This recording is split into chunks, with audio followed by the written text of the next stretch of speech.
Recipe ಮಾಡೋಣ ಬನ್ನಿ. ನಾನು ಫಸ್ಟ್ ಇಲ್ಲಿ ಮಂಡಕ್ಕಿನ ಚೆನ್ನಾಗಿ ನೆನೆಸಿ ಇಟ್ಕೊಂಡಿದ್ದೀನಿ. ಅದನ್ನು ನೆಂದಾದ್ಮೇಲೆ ಸ್ವಲ್ಪ ಅಕ್ಕಿ ಹಿಟ್ಟು ಹಾಕ್ಕೊಂಡು ಚೆನ್ನಾಗಿ ನಾದ್ಕೋಬೇಕು. ಅದು ಚೆನ್ನಾಗಿ ನಾದ್ಕೊಂಡಾದ್ಮೇಲೆ ಒಂದು ಈರುಳ್ಳಿನ ಕಟ್ ಮಾಡಿ ಹಾಕ್ಕೋಬೇಕು.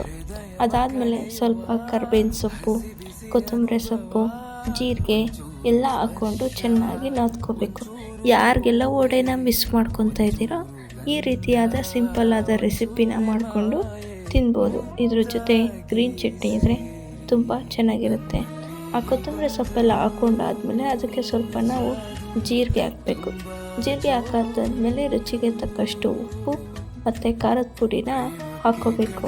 ಇದೆಲ್ಲ ಆದಮೇಲೆ ನಾನು ಮನೆಯಲ್ಲೇ ಮಾಡ್ಕೊಂಡಿರುವಂತಹ ಮಸಾಲನ ಹಾಕ್ಕೋತಾ ಇದ್ದೀನಿ. ನಿಮಗೆ ಬೇಕಾದರೆ ಗರಂ ಮಸಾಲ ಹಾಕ್ಕೋಬೋದು. ನಾನು ಮನೆಯಲ್ಲೇ ಮಾಡ್ಕೊಂಡಿದ್ದೀನಿ.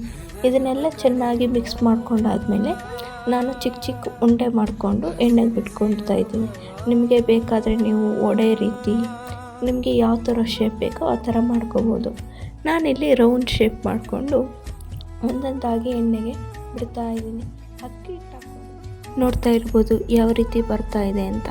ಅದು ಸ್ವಲ್ಪ ಬ್ರೌನಿಷ್ ಕಲರ್ ಬಂದಾಗ ನೀವು ಕೈ ಆಡಿಸ್ಬೇಕು, ಇಲ್ಲಾಂದರೆ ಎಲ್ಲ ಅಂಟ್ಕೊಂಡು ಬಿಡುತ್ತೆ. ಎಣ್ಣೆಯಿಂದ ತೆಗೆದು ಪ್ಲೇಟಿಗೆ ಸರ್ವ್ ಮಾಡಿಕೊಂಡು ಗ್ರೀನ್ ಚಟ್ನಿ ಒಟ್ಟಿಗೆ ತಿಂದರೆ ಸಖತ್ತಾಗಿರುತ್ತೆ. ನೋಡಿ ಫ್ರೆಂಡ್ಸ್, ಈ ರೀತಿ ಮಂಡಕ್ಕಿ ಬೋಂಡ ಮಾಡೋದು ಹೇಗೆ ಅಂತ ತಿಳಿಸಿದ್ದೀನಿ. ಧನ್ಯವಾದಗಳು.